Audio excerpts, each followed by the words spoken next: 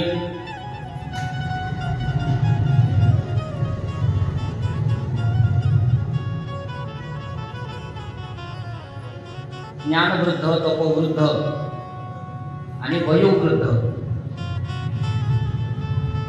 सगळ्यांच्या हृदयस्थ परमात्म्याला नेहमीप्रमाणे वंदन करतो। आणि भगवतीची ही जी काही तैलधारेवत जी काही आपण चर्चा करतो आहे, त्या चर्चा सत्रामध्ये आपण सगळेजण प्रवेश करूया। जगदंबा माता की जय, बोल भवानी की जय।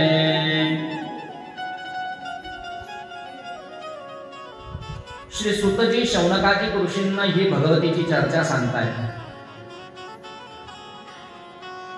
आणि शौनकादिक ऋषी ती संपूर्ण जी चर्चा आहे, ते भगवत जे नाम आहे, भगवंताची जी कथा आहे, त्याच्यातलं जे तत्वज्ञान आहे, त्याच्यामधलं जे रहस्य आहे, ते रहस्य आपल्या हृदयामध्ये ते साठवतात शौनकादिक ऋषी।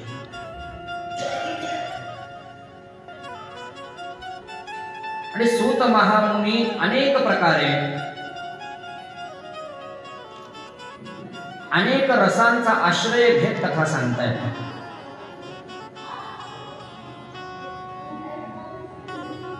कारण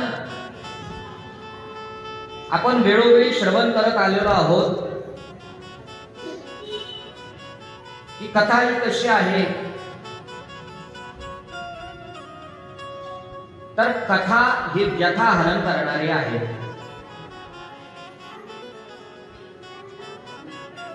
कथा हे आपल्या प्रापंचिक जीवनाचं उत्तर आहे आणि पारमार्थिक मार्गाची गुरुकिल्ली आहे कथा।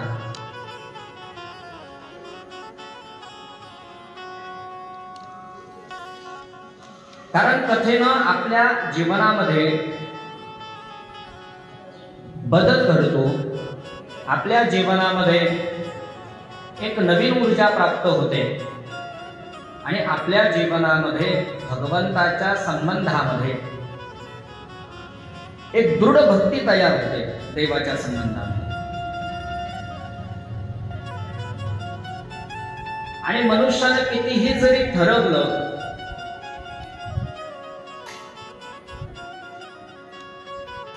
की भगवंताच्या पासून लांब राहायचं, पण प्रत्येक जीव कधी ना कधीतरी त्या देवाजवळ जाऊन पोहोचतो, हे सत्य। आपण विचार केला, कथा व्यथाहरण करणारी आहे, पण मनुष्यानं पूर्वजन्मामध्ये किंवा पूर्वातीत अनेक जन्मांमध्ये कधी ना कधी भगवत चिंतन जर ऐकलेलं असलं तर त्याचा परिपाक त्याला कधी ना कधी देवाजवळ घेऊन जातो। तुम्ही बघा,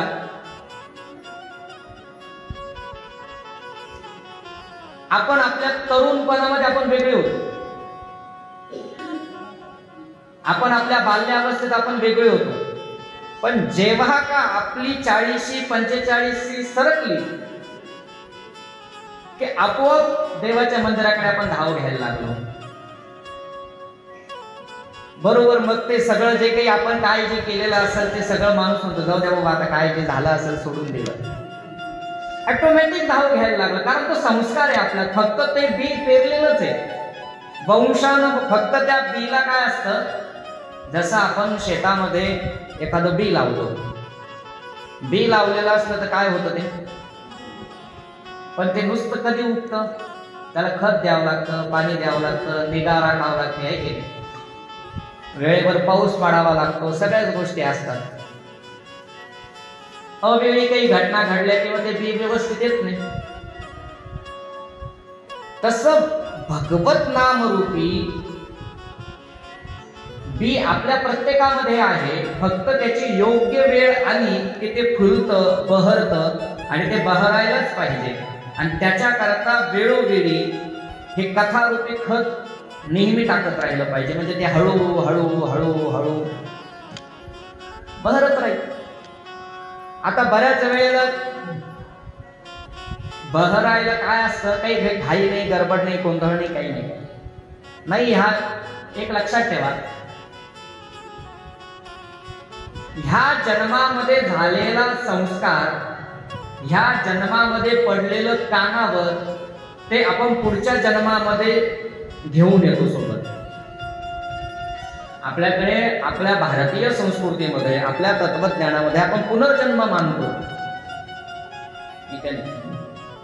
पुनर्जन्म मानतो. तर आपण ऐकलेलं आपण पुन्हा ते घेऊन येतो, संस्कार पुन्हा घेऊन जन्माला येतो. जसं मी नेहमी सांगतो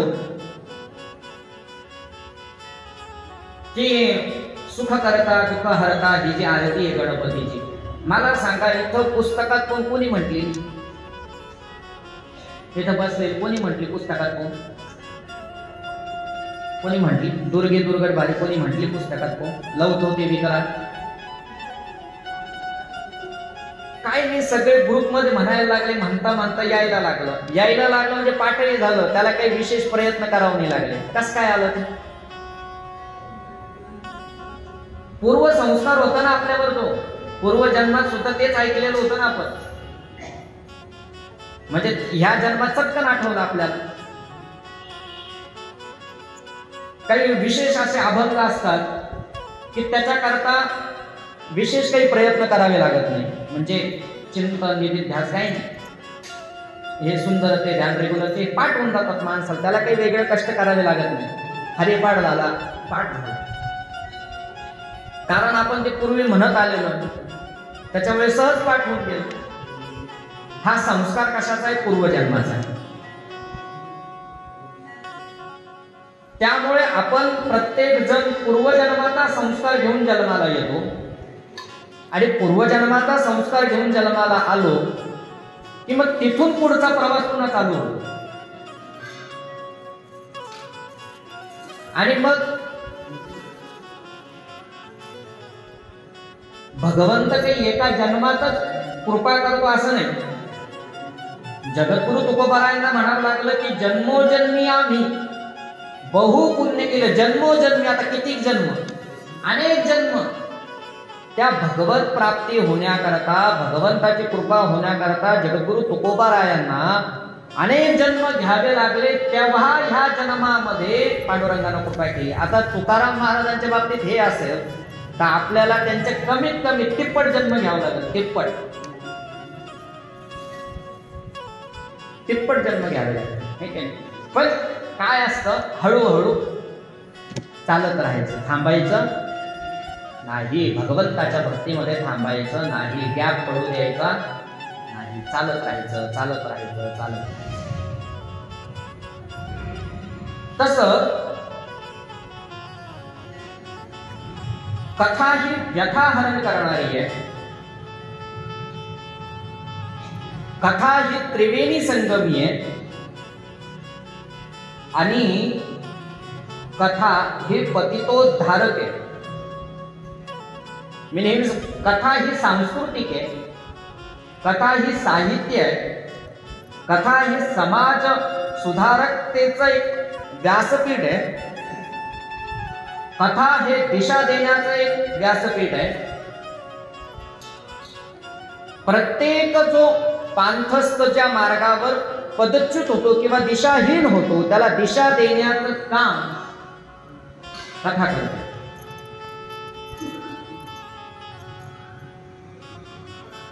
म्हणून तर कथा श्रेष्ठ सांगितली.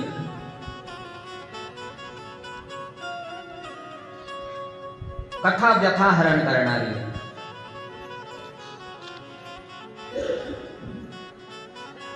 व्यथा म्हणजे काय? आता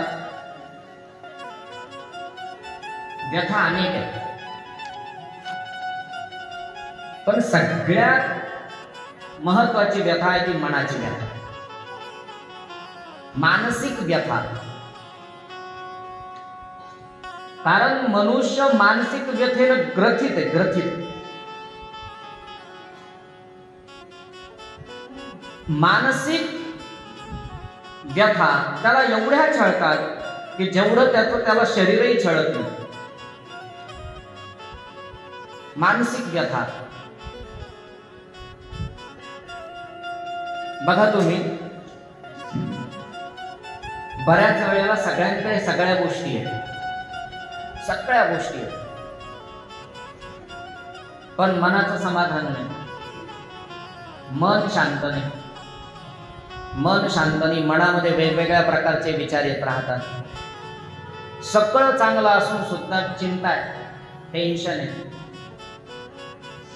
म्हणजे मनुष्य मानसिक व्यथेनं ग्रथित आहे.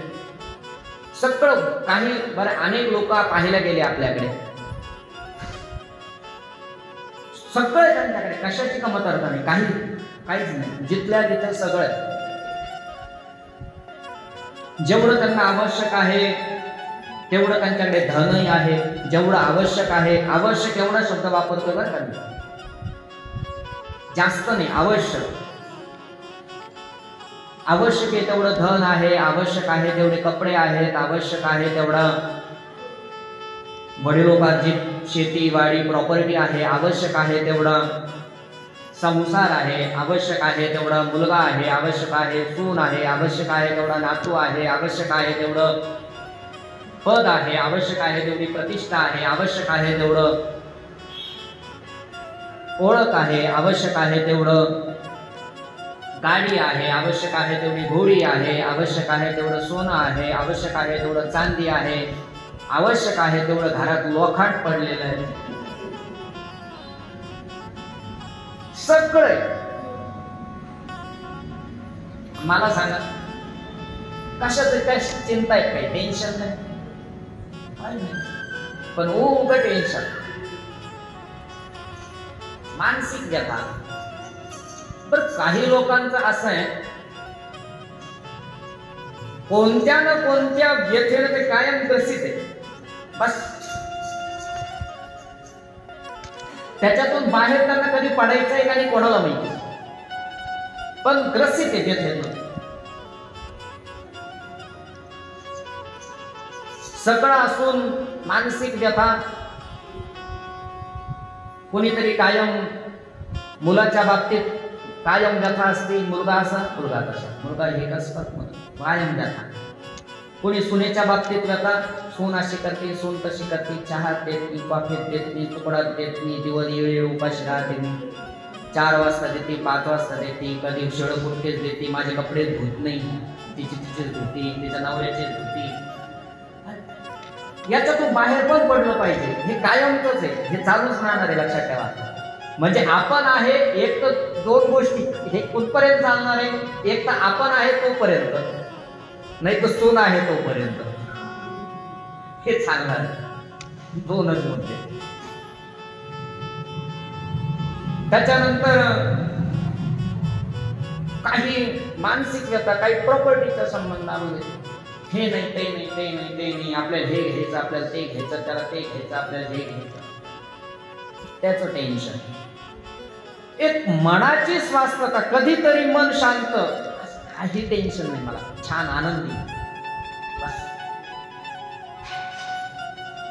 फ्रेश आहे मी, फ्रेश. कोणाला काही मला द्यायचं नाही, कोणाकडून मला काही घ्यायचं नाही, बस संपलं. मानसिक असं जीवन, आनंदमय जीवन. मग आता हे आनंदमय जीवन, या आनंदमय जीवनाला दिशा देण्याचं काम कोण करतं, तर ती कथा करते. ही मानसिक जी व्यथा आहे, एक लक्षात ठेवा, बाकीच्या शारीरिक व्यथा असतील, प्रापंचिक व्यथा असतील, ह्या सगळ्या गोष्टींना तुम्हाला अन्य उपाय सापडतील. किंवा त्याच्यात तुम्हाला अन्य मार्गही सापडतील, पण मनाच्या व्यथेकरता, मानसिक व्यथेकरता एकमेव शास्त्रशुद्ध उपाय कोणता आहे तर ती कथा. कारण कथा ही हरिचर्चा सतत आपल्या मनावर एक वेगळा परिणाम करत असते. मी जसं सांगितलं की कथा म्हणजे दिशादर्शक आहे, दिशादर्शक, दिशा दाखवण्याचं काम करतो. एक दिशा दाखवतो आणि दिशा दाखवून एक समृद्ध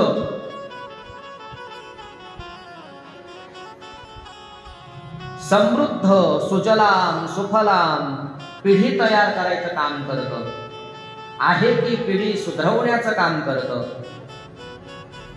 आणि राष्ट्र सशक्त करतं.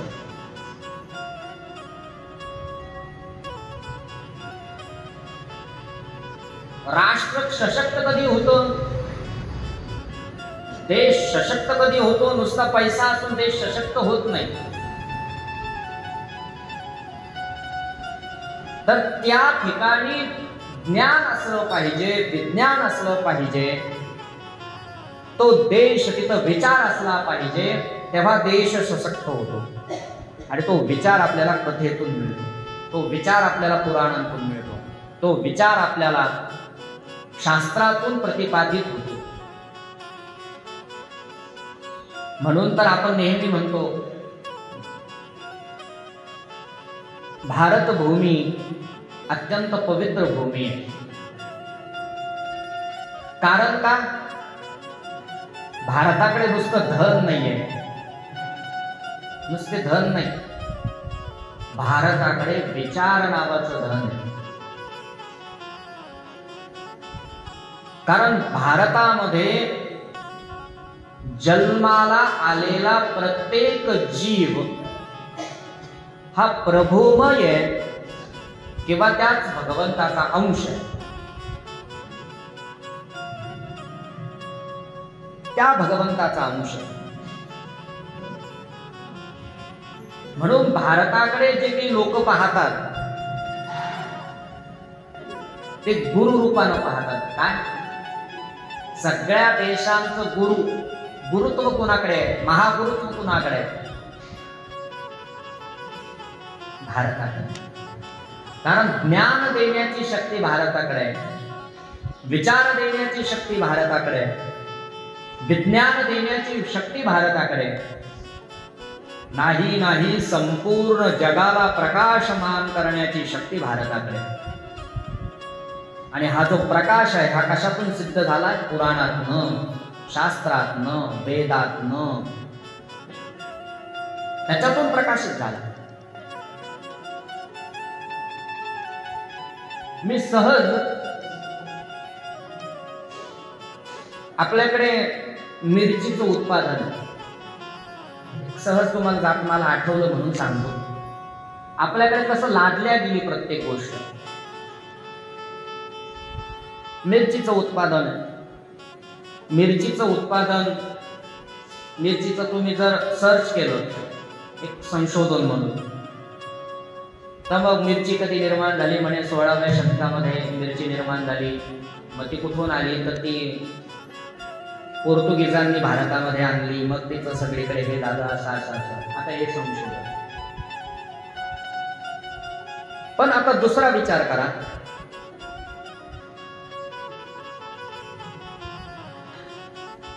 मिरची जर 16व्या शतकामध्ये आली असेल तर श्री संत शिरोमणी सावता महाराज हे 750 वर्षापूर्वी ज्ञानेश्वर महाराजांच्या काळामध्ये झालेले संत, आणि त्यांनी त्या काळामध्ये लिहिलेला कांदा मुळा भाजी अवघी विठाई माझी, दुसरं लसूण मिरची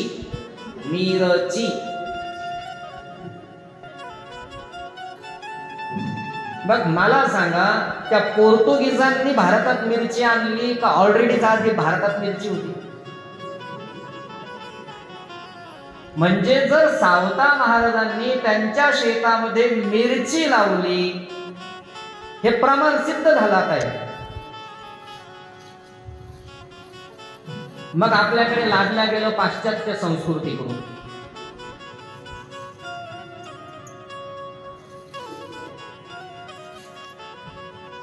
हरे राम राम राम हरे हरे, हरे कृष्ण कृष्ण कृष्ण हरे हरे. म्हणा जोरात.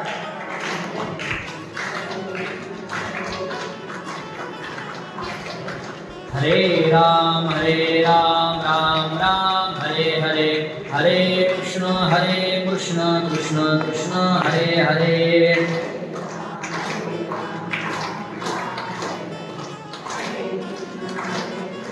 कृष्ण कृष्ण हरे हरे. जगदम्बा माता की जय, बोल भवानी की जय.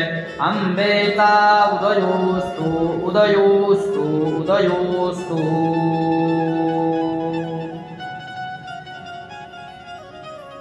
आपण काय विचार करतोय की पाश्चात्य संस्कृतीनं आपल्यावर बऱ्याच काही गोष्टी लादल्या.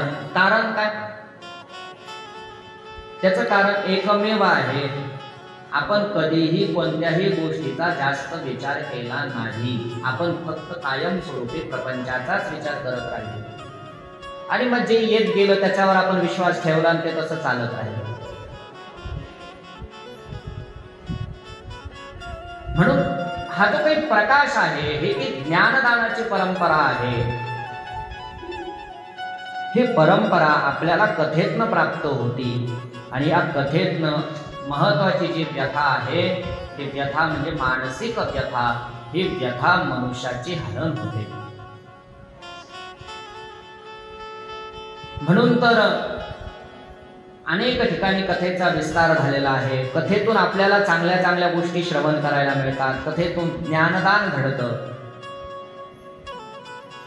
कथेतनं चिंतन घडतं, कथेतनं मनन घडतं. कथेतनं आपल्याला चांगल्या ज्या गोष्टी आहेत त्या चांगल्या गोष्टी श्रवण करायला मिळतात. आवाज म्हणतो का? वरचा आवाज कमी करत तो खाली. जगदंबा माता की जय. म्हणून कथा सदोदित आपण श्रवण करत राहिलं पाहिजे आणि हाच एक उत्तम उपाय आपल्यासाठी आहे. आणि अशी ही दुर्लभ असलेली कथा सूत महामुनी शौनकादी ऋषींना प्रतिपादित करतात आणि प्रतिपादित करून त्या कथेतला जो गूढार्थ आहे तो गूढार्थ समजावून सांगण्याचा प्रयत्न करतात.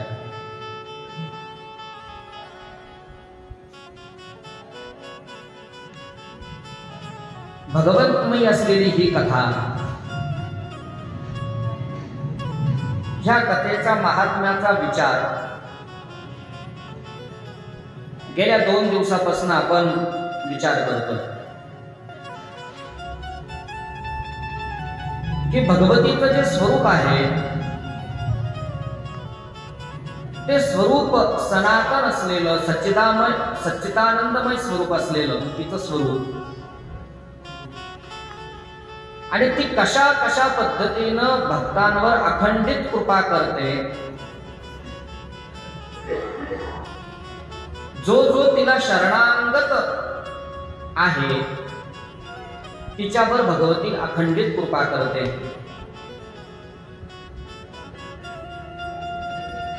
आता बघा, भगवतीची कृपा संपादित करण्याकरता तिला शरण जाणं महत्वाचं आहे. भगवत स्वरूपता आपल्या अंतःकरणामध्ये प्रगट होण्याकरता आपल्याला शरण जाणे खूप महत्वाचं आहे. आपण याचा पहिले अनेक दिवसापासून विचार करतो, याचा मागील वर्षाच्या कथेतही आपण विचार केला. आता आपण देवी पुराण ऐकतोय म्हणजे देवी सर्वश्रेष्ठ आहे. भागवत ऐकलं म्हणजे भगवान गोपाल कृष्ण श्रेष्ठ आहे. रामायण आपण सगळेजण श्रवण करतो आहोत म्हणजे प्रभू रामचंद्र श्रेष्ठ आहे. शिवपुराण ऐकलं म्हणजे महादेव श्रेष्ठ आहे. गणेश पुराण ऐकलं म्हणजे गणपती बाप्पा श्रेष्ठ आहे.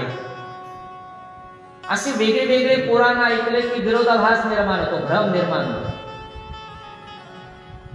आता विचार करा ही माया कशी आहे. भगवती ज्ञानिनाम अपिचेतांसी देवी भगवती हिसा बलादाकृष्य मोहाय महामाया प्रयच्छती.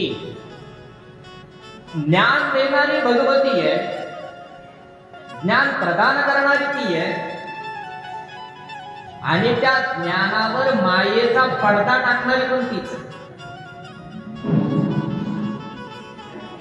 कारण हे संपूर्ण जग आहे,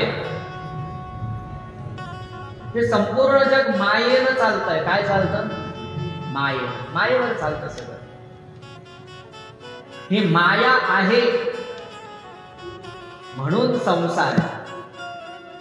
काय संसार? ठीक आहे. हे जर माया जर नसती तर सगळेच देवाचे भक्त असते, सगळ्यांच्याच ठिकाणी वैराग्य असतं, सगळ्यांच्याच ठिकाणी ज्ञान असतं, सगळेच देवाचे भक्त. आणि मग देवाला चिंता लागली असती एवढे भक्त सांभाळू कसे?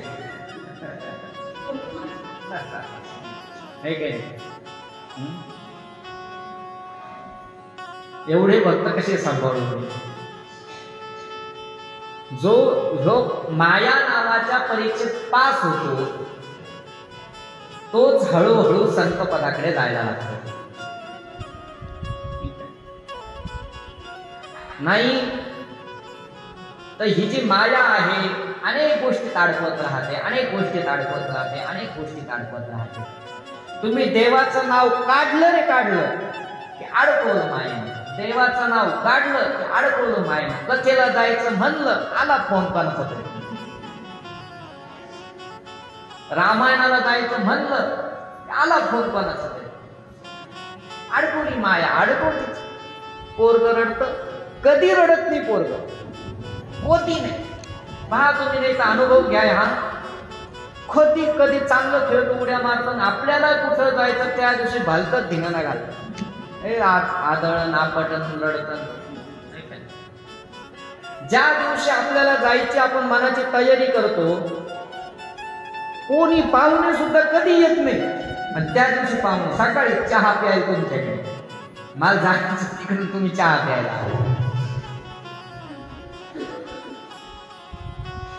हे मायाच सगळी. मनाची तयारी नाही, मनाची तयारी झाली नाही. मी आता आजपासून आहे ना एकदम भगवंताचं जे नामस्मरण आहे ते मी अजिबात सोडणार. मी आता अखंड नामस्मरण, मी आता माळ घेऊन येते आणि ती माळ आहे ना अखंड आता गळ्यात घालते त्यांच्या प्रत्येक. हे फक्त इथं बसूच करत. इथून बाहेर तुम्ही एकदा चप्पल घातली नाही घातली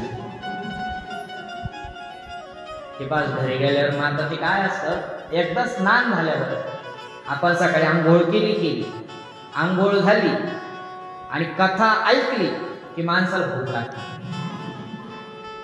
काय लागते? भूक लागते.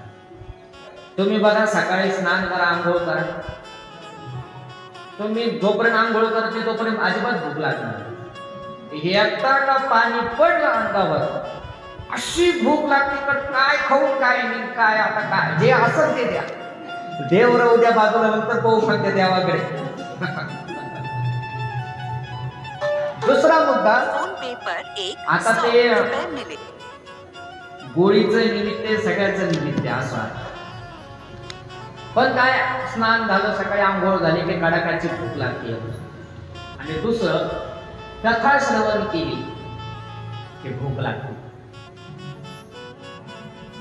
तिथून बाहेर पडलं की लगेच तुम्ही आता स्वयंपाक झाला असेल काय मी घरी जाते आता मग अर्धी चक्कर होईने आपली पोटात टाकून घेते. आता मग पोहतो आणि मग ती आता अर्धी चक्कर एकदा पोटात पडली रे पडली मग कशाचं काय डोळे लागतात मग आरामशीर, कारण कथा श्रवण केलेली असती, सात्विकता असती, मस्त छान झोप लागते, काम करून होईल कामाला.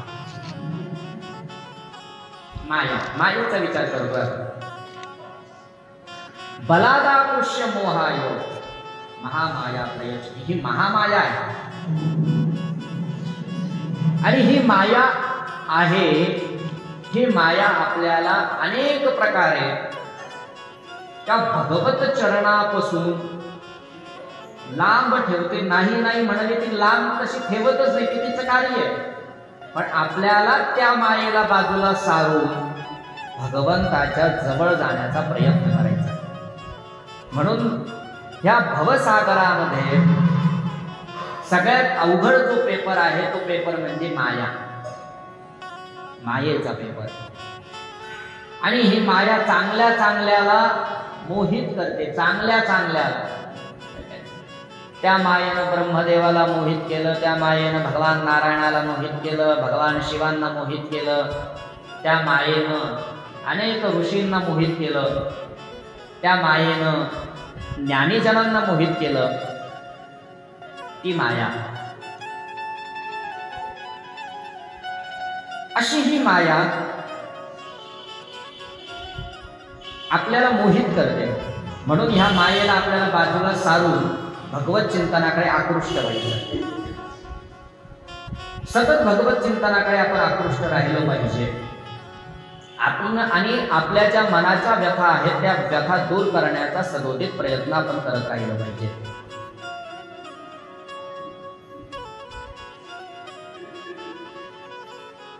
आणि सदोदित आपण त्याचं चिंतन करत राहिलं पाहिजे. लक्षात ठेवा, आपण पुन्हा नेहमी विचार करतो, तुमच्या जीवनामध्ये कोणत्याही गोष्टी लक्षात नाही राहिल्या तरी चालतील. तुम्हाला एखाद्या पुराणातली कथा नाही लक्षात राहिली काही हरकत नाही. तुम्हाला शास्त्रातला एखादा सिद्धांत नाही लक्षात राहायला काही हरकत नाही. तुम्हाला वेदातला एखाद्या मंत्राचं रहस्य नाही कळालं काही हरकत नाही. आपल्याला एखादी गोष्ट नाही कळाली किंवा नाही समजली, नाही सांगता आली, काहीही हरकत नाही, काही गडबड नाही. आपल्याला कायम एक गोष्ट स्मरणात राहिली पाहिजे. ती एक गोष्ट म्हणजे देवाचं नाव. एवढं जरी लक्षात राहिलं तरी खूप आहे. एवढं लक्षातच ठेवायचं बस. कारण सर्व साधनाचे सार भवसिंधू उतरी पार.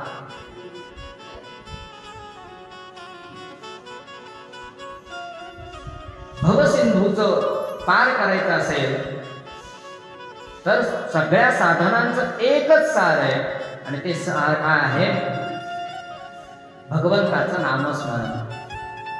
त्याचा आश्रय सदोदित ते अजिबात विसरायचं नाही आपल्याला. कारण त्या भगवंताच्या नामानं अनेक जण तरताय. काय महात्म्य नामाचं.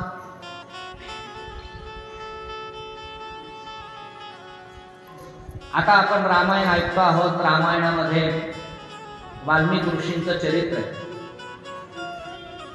वाल्मिकी ऋषींच्या चरित्राचा विचार करा. रामनामाचा अखंड स्मरण. अनेक संत महात्म्यांच्या जीवनाचा विचार करा. कशाचं स्मरण आहे? नामस्मरण, अखंड स्मरण. त्या नामस्मरणानं सगळ्या गोष्टी सिद्ध होत असतात. ताजं जर उदाहरण जर घ्यायचं तर वृंदावन नावाचं तीर्थक्षेत्र आहे. त्या वृंदावनामध्ये पूज्यपाद असलेले प्रातस्मरणीय प्रेमानंदजी महाराज. प्रेमानंद महाराज. आता बघा, आपण आपल्याकडे मोठा मोबाईल असला लक्षात येईल प्रेमानंद महाराज. त्यांचे पिवळे अंगावर पिवळे कपडे असतात, कपाळी गंध असतो, मोठा तिलक लावलेला असतो. आणि त्यांना बघण्याकरता लाखो लोक रस्त्यावर उतरलेले असतात. लाखो लोक रात्री 10 वाजेपासून तयार असतात. सडा, संमार्जन, रांगोळ्या, फुलं त्यांना बघण्याकरता. त्यांना भेटण्याकरता टोकन आहे. ते टोकन सहजासहजी मिळत नाही. त्यांचं दर्शन घ्यायला टोकन आहे. हा प्रताप त्यांच्या जीवनामध्ये कशामुळे आला? फक्त नामस्मरण, राधा राधा राधा. आश्चर्य आहे. नामस्मरणाचा आश्रय. बघा आता ते त्यांचं आरोग्य सुद्धा वयोमानानं चांगलं नाही. त्यांचं शरीर त्यांना साथ देत नाही.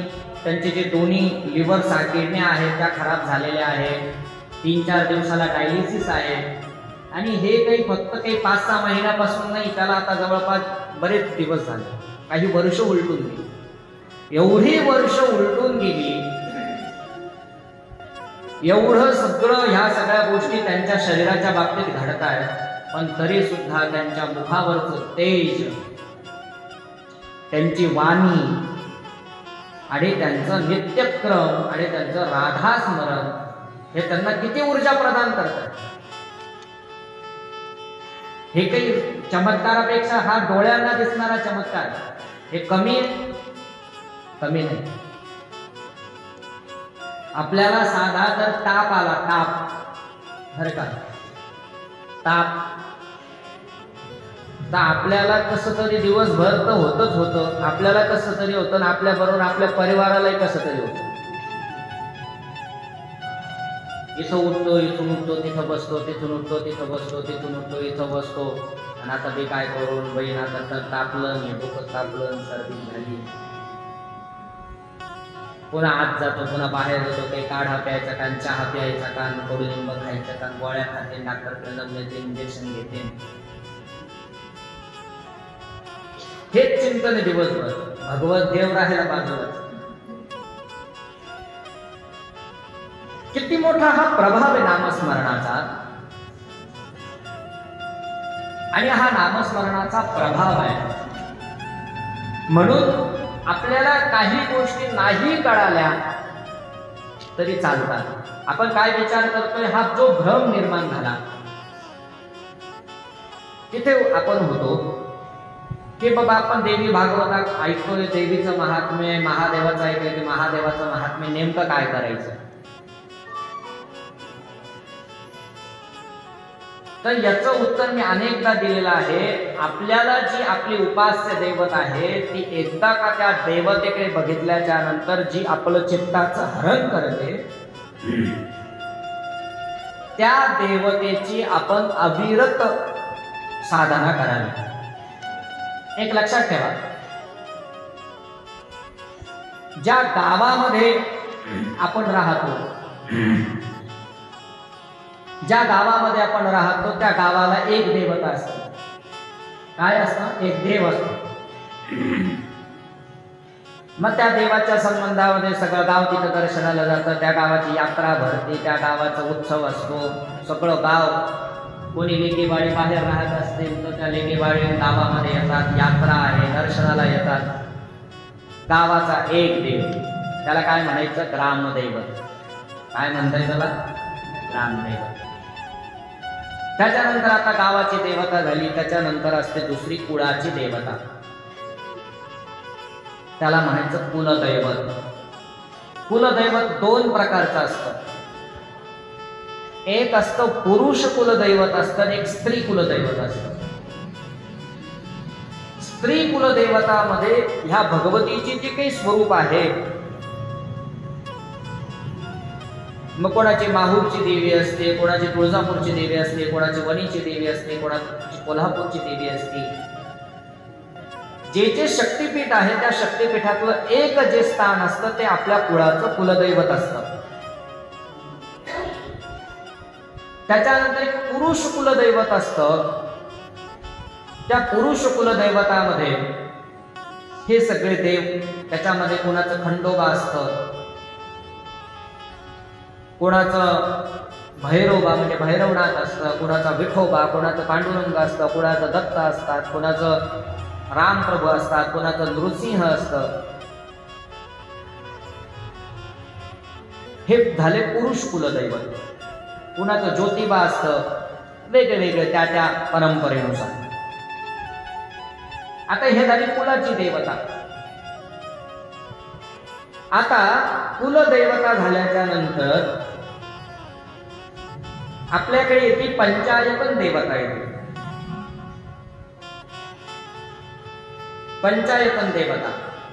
मग त्या पंचायतन देवतेमध्ये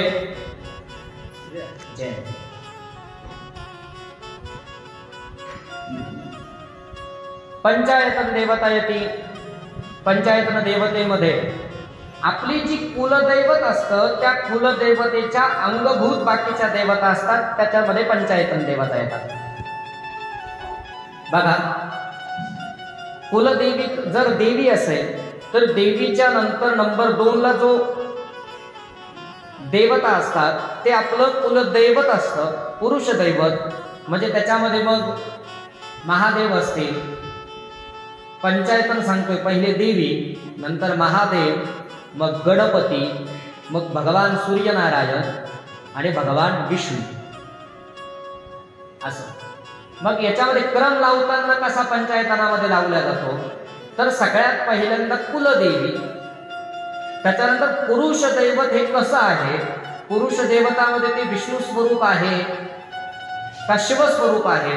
आता याच्यामध्ये खंडोबा झालं, भैरवनाथ झालं, ह्या ज्या देवता आहेत ह्या शिवस्वरूप देवता आहेत. कशा देवता आहेत ह्या? शिवस्वरूप देवता आहेत. मग त्या नंबर 2 ला येतात.